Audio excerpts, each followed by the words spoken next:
তো এখন আমরা একটা বিশেষ বিষয়ের উপরে কম্পেয়ার করব, সেটা হলো হোম ওয়ার্কআউট নাকি জিম।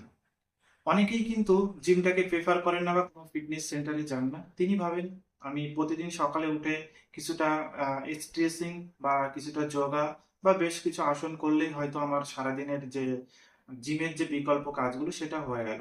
বাট অ্যাকচুয়ালি কিন্তু সেটা নয়। প্রথম কথায় জিমে কিন্তু বিভিন্ন ধরনের এক্সারসাইজ আপনার ট্রেনার আপনাকে সবসময় দেখিয়ে বুঝিয়ে আপনার রুটিন অনুযায়ী করে দেবে এবং সেখানে একটা ডেইলি রুটিন থাকে।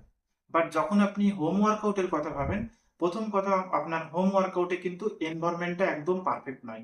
কেননা আপনি যেখানে বসে টিভি দেখেন, গান শোনেন, ফোনে কথা বলেন বা খাবার খান, সেখানে বসে আপনি কখনোই ওয়ার্কআউট পারফেক্টলি করতে পারবেন না। তার সঙ্গে রয়েছে বিভিন্ন ধরনের নয়েজ, বিভিন্ন রকমের ডিস্ট্রাকশন, এখানে যেতে হবে সেখানে যেতে হবে, বিভিন্ন কিছু আপনার সঙ্গে আসতেই থাকবে। সেখানে কিন্তু পারফেক্ট আপনার এনভায়রনমেন্ট নয়। রেদার দেন যদি আপনি জিমে আসেন, সেক্ষেত্রে একটা পারফেক্ট এনভায়রনমেন্ট রয়েছে, সেখানে আপনার মতোই বেশ কিছু লোক রয়েছে যারা স্বাস্থ্য সম্পর্কে সচেতন।